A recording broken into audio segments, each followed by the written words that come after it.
Chapter 5. Sariah complains against Lehi. Both rejoice over the return of their sons. They offer sacrifices. The plates of brass contain writings of Moses and the prophets.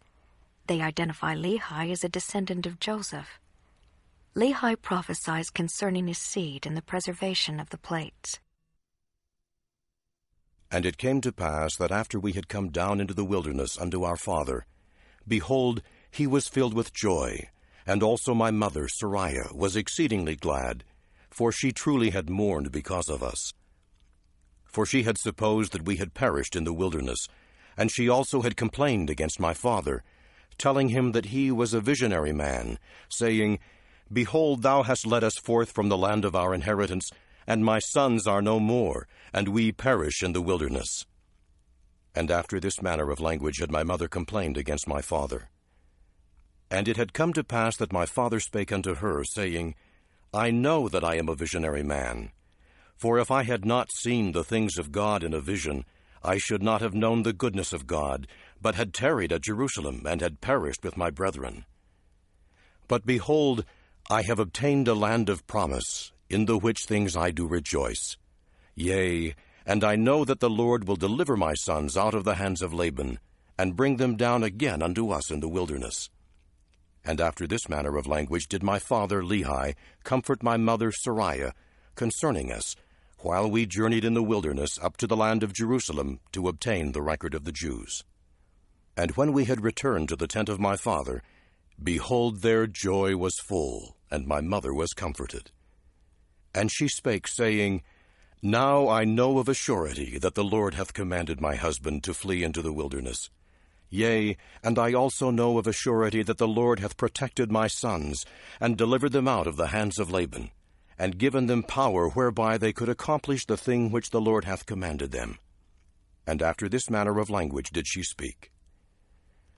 And it came to pass that they did rejoice exceedingly, and did offer sacrifice and burnt offerings unto the Lord, and they gave thanks unto the God of Israel.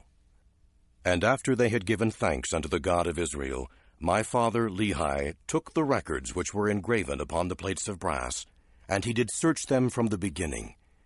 And he beheld that they did contain the 5 books of Moses, which gave an account of the creation of the world, and also of Adam and Eve, who were our first parents, and also a record of the Jews from the beginning, even down to the commencement of the reign of Zedekiah, king of Judah.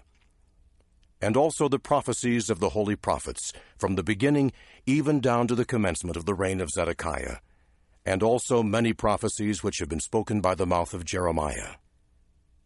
And it came to pass that my father Lehi also found upon the plates of brass a genealogy of his fathers, wherefore he knew that he was a descendant of Joseph, yea, even that Joseph who was the son of Jacob, who was sold into Egypt, and who was preserved by the hand of the Lord, that he might preserve his father Jacob and all his household from perishing with famine. And they were also led out of captivity, and out of the land of Egypt by that same God who had preserved them. And thus my father Lehi did discover the genealogy of his fathers. And Laban also was a descendant of Joseph, wherefore he and his fathers had kept the records. And now when my father saw all these things, he was filled with the Spirit, and began to prophesy concerning his seed, that these plates of brass should go forth unto all nations, kindreds, tongues, and people who were of his seed. Wherefore he said that these plates of brass should never perish, neither should they be dimmed any more by time. And he prophesied many things concerning his seed. And it came to pass that thus far I and my father had kept the commandments wherewith the Lord had commanded us. And we had obtained the records which the Lord had commanded us, and searched them, and found that they were desirable, yea, even of great worth unto us, insomuch that we could preserve the commandments of the Lord unto our children. Wherefore it was wisdom in the Lord that we should carry them with us, as we journeyed in the wilderness towards the land of promise.